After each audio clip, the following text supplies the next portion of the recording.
Добро пожаловать на мой канал. С вами Валентина. Стартует новая совместная работа с вашими любимыми мастерицами. Ссылки на их каналы будут в описании под видео. А проект называется «Домики-органайзеры». Из чего построить дом? Все в своем доме. Названий много. Это будет из ткани. Я взяла основу. Это у меня джинсовая ткань. Были старые джинсы ненужные. Я их разрезала, но мне не хватило высоты. Я решила из другого цвета надшить наверху и внизу. Вариантов такого органайзера очень много. Удлинять, надшивать свои полоски буду позже. А сейчас приступлю к домикам. У архитекторов свой подход к постройке дома. Они могут быть обыкновенные, а могут быть и сложные. Это прямоугольники. Берется прямоугольник любой формы, вырезаются окна. Можно сделать в технике текстильная пицца, можно сделать как аппликация. Вот окна, вы проходите зигзагом контуры, делаете рамы, и у вас получается дом. А это крыша. Крышу можно скосить. Это самый простой вариант. Также дом можно построить из лоскутов ткани. Я буду ориентироваться. Это мои окна.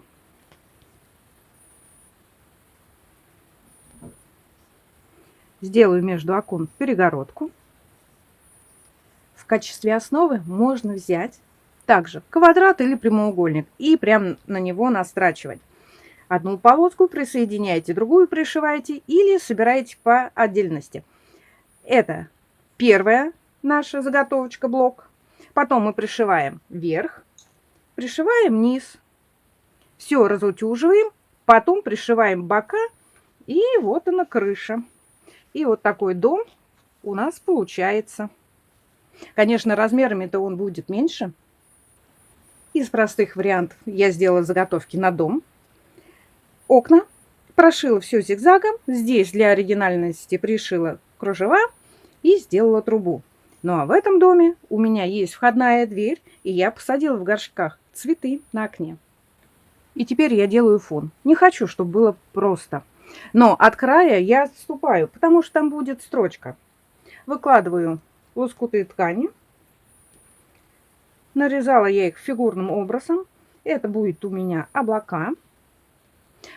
Наклей-карандаш пока что не приклеиваю, потому что это будет все у меня регулироваться. Я сначала неправильно взяла полотно, у меня шов был по-другому, перевернула, сделала небо. Изначально можно его прошить, можно прошить и потом. Можно приклеить наклей-карандаш на паутинку или зафиксировать булавками. И теперь размещаю дома. Опять же, дома могут быть простые, могут быть объемные. Если вам нужно объемный дом, то сбоку пришиваете по кругу с 3 сторон полоску, а потом пришиваете к полотну. У вас уже от этих сантиметров, 2-3 сантиметра, допустим, вы взяли, у вас получается объем. А если вы дома будете располагать вот в таком простом варианте, то они у вас получатся плоские. Работа моя продолжается. Собрала домик. С обратной стороны у нас швы. Разутюжила. И в качестве основы я взяла ткань. Сейчас прошью по периметру, чтобы зафиксировать с этой тканью. Ну, а потом вышью окна и сделаю отстрочку. И пришью крышу. Вот такой домик получился. Пустила на свободном ходу, но можно и простой строчкой отделать окна. Несколько раз прошила туда-сюда и пустила декоративную строчку. И вот такая сторона у меня обратная получилась. Нету ни швов, ничего.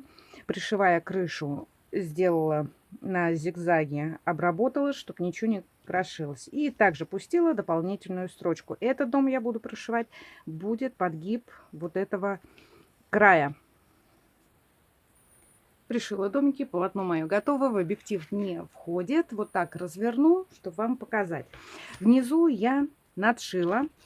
И получилось у меня вот так.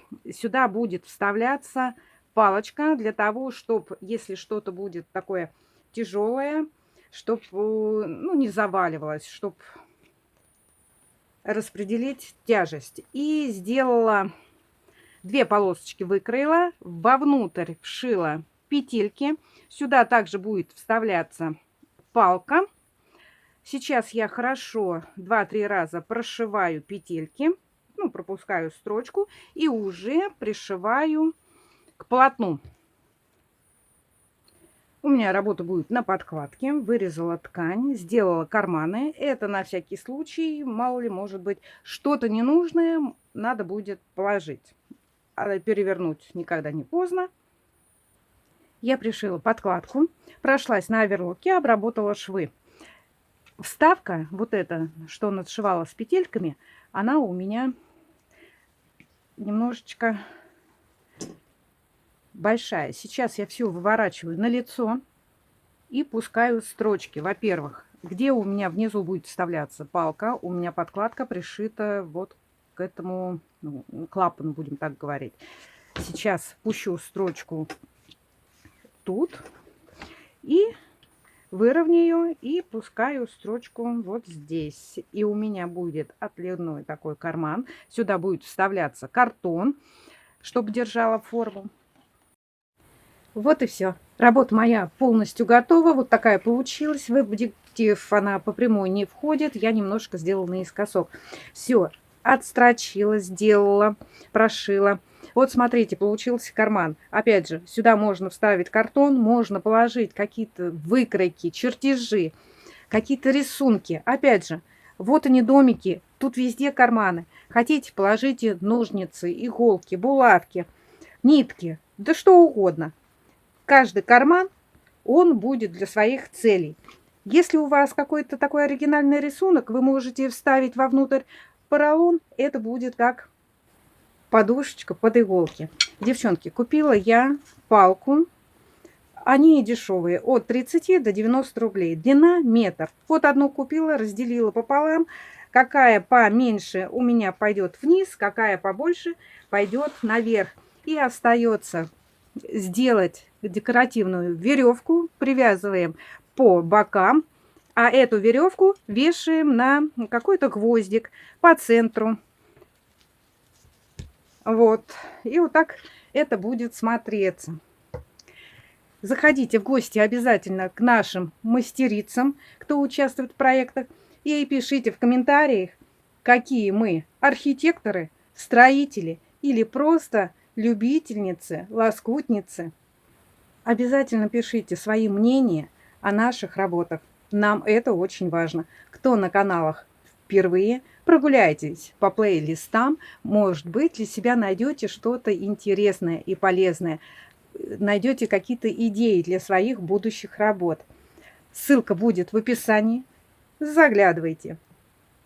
Если вам понравилась работа, понравилась подача материала, конечно, подписывайтесь и жмите колокольчик, чтобы не пропустить новые видео. На этом все. С вами была Валентина. Пока-пока.